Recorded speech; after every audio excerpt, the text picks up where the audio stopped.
Wabah penyakit mulut dan kuku di Kabupaten Kuningan, Jawa Barat Senin siang terus bertambah. Jelang Idul Adha, penjualan hewan kurban sepi pembeli menurun hingga 50% akibat PMK. Data dari Dinas Peternakan, kasus wabah PMK di Kuningan mencapai 2.265 terindikasi PMK. Dari jumlah tersebut, tersebar di 18 kecamatan di Kuningan. Petugas terus melakukan pengobatan kepada hewan ternak yang terjangkit PMK. Wabah penyakit mulut dan kuku yang menyerang ternak di Kabupaten Pacitan, Jawa Timur semakin mengkhawatirkan. Penularannya yang begitu cepat membuat sebaran wabah PMK tersebut kian meluas, seperti yang terjadi di Kecamatan Kota Pacitan ini misalnya. Satu ekor sapi milik warga setempat mati sekitar 5 hari yang lalu.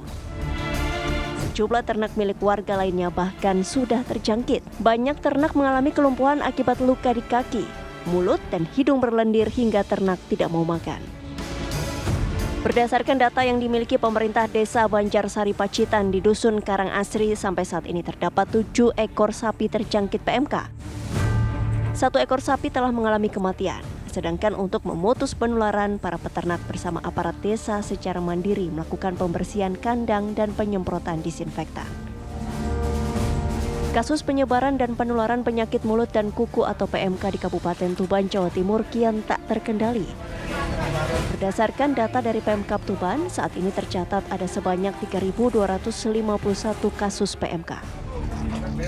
Bahkan di salah satu desa, PMK menyebabkan puluhan sapi mati. Kondisi terparah salah satunya terjadi di Desa Senori, Kecamatan Merah Kurak, Kabupaten Tuban. Wabah PMK ini masuk desa setempat sekitar 2 pekan terakhir hingga menyebar dan menulari ratusan sapi yang ada di desa tersebut. Dengan begitu, banyaknya hewan ternak yang mati akibat penyakit mulut dan kuku ini. Apa saja yang telah dilakukan pemerintah untuk mengurangi ternak yang mati? Perlukah diberlakukan kejadian luar biasa dengan begitu banyaknya ternak yang mati akibat penyakit mulut dan kuku ini? Dari Kuningan, Jawa Barat, Pacitan, dan Tuban, Jawa Timur, tim TV One mengabarkan. Sewaktu penyakit mulut dan kuku ini pertama atau awal-awal merebak di tanah air, kami pernah sajikan tema diskusi ini kepada Anda. Selang beberapa waktu, seiring dengan perkembangan waktu juga, hari ini kami sajikan kembali tema ini karena memang dari segi luasan penyebaran penyakit ini juga semakin meluas. Korbannya hewan ternak sapinya juga semakin bertambah. Bahkan tadi dalam tayangan kami juga menyebut bahwa seakan-akan tak terkendali ini. Lalu apa yang sudah dilakukan pemerintah hingga saat ini? Nah, kami akan bawa Anda untuk bisa mengetahui kabar terbaru mengenai hal ini, apalagi menjelang Idul Kurban banyak sekali memang masyarakat yang memang membutuhkan sapi sebagai hewan kurban. Nah, ini kita akan mendapatkan bagaimana kondisi langsung di lapangan, seperti apa keadaan yang dialami oleh para peternak. Nanti bisa dijelaskan oleh Pak Teguh Budiana selaku penasehat Perhimpunan Peternak Sapi dan Kerbau. Assalamualaikum warahmatullahi wabarakatuh. Selamat malam Pak Teguh. Waalaikumsalam warahmatullahi wabarakatuh. Baik, Selamat malam. Nanti kita akan mendengarkan cerita Pak Teguh, tapi juga saya akan perkenalkan narasumber berikutnya yang bergabung dalam perbincangan ini melalui daring. Ada Pak Epi Taufik selaku dosen Fakultas Peternakan IPB. Assalamualaikum warahmatullahi wabarakatuh. Selamat malam Pak Epi. Waalaikumsalam warahmatullahi wabarakatuh. Selamat Baik. malam Mbak. Selamat malam. malam. Ya, nah mungkin langsung saja saya ingin mengetahui Pak Teguh, betulkah saat ini memang perkembangan penyakit ini sudah di luar kendali? Jadi kalau kita melihat perkembangan ya dari Jawa Timur yang di awal Mei itu, kemudian tiba-tiba dalam waktu 1 minggu sudah provinsi dari Aceh, kemudian dalam waktu 1 bulan itu sudah 20 provinsi kalau tidak salah ya. Dan itu sudah menulari sekitar 200.000 ekor sapi. Meskipun di situ ada yang dikatakan sudah sembuh dan sebagainya. Tetapi kalau kita melihat dari perkembangan dari wabah ini saya anggap sudah suatu kejadian yang harusnya masuk dalam kejadian luar biasa. Baik, tapi sampai saat ini belum ditetapkan oleh pemerintah kejadian luar biasa. Belum ada. Jadi, padahal butuh ketetapan seperti itu. Kalau kami sudah dari waktunya. sisi peternak, kenapa? Yang menjadi victim ini kan peternak. Yang menjadi victim peternak, berapa ekor sapi yang sudah mati, potong paksa. Dan yang tertular ini juga tidak bisa kita abaikan. Karena yang tertular meskipun dikatakan sembuh, menurut dokter hewan yang saya baca juga itu dia masih menjadi karier.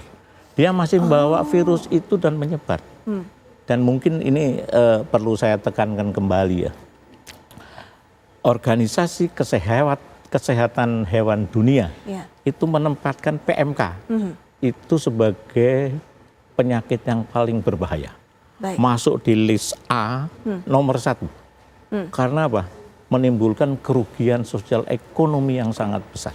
Dan ini penyakit yang ditakuti oleh negara manapun. Baik.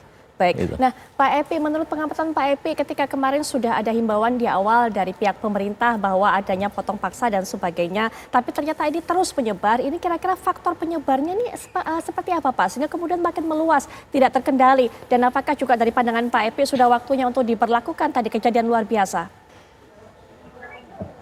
Baik, terima kasih. Ini pertanyaan pertama dulu ya, Pak. Jadi memang seperti disampaikan Pak Teguh, dan itu memang juga sudah disampaikan oleh Organisasi Kesehatan Hewan Dunia, OAI ya. Tadi disinggung juga oleh Pak Teguh, bahwa ini penyakit yang memang tidak berbahaya pada kesehatan masyarakat, keamanan pangan, tapi pada hewan ini tingkat kesakitannya sangat tinggi, tingkat penyebarannya sangat berat, dan problemnya adalah yang si virusnya itu sendiri ya, bisa bertahan dalam berbagai media, bahkan bisa menyebar secara disebutnya airborne ya, dengan angin, termasuk oleh manusia juga ya. Nah, tadi betul ya, sudah 36 tahun kita bebas, sehingga ketika kejadian ini, wabah ini muncul kembali, banyak yang tidak paham di awal-awal. Sehingga misalnya ada pejabat atau petugas ya, bahkan saya lihat di beberapa video dari lapangan ada petugas Hansip datang ke satu peternakan yang dianggap sudah terkena, kemudian dia memeriksa semua peternakan lain yang masih sehat. Maka itu ada kemungkinan juga menyebarkan si virus ini. Nah, jadi banyak yang tidak paham hal-hal seperti ini, dan yang paling kalau dianggap antar provinsi atau antar kabupaten ya.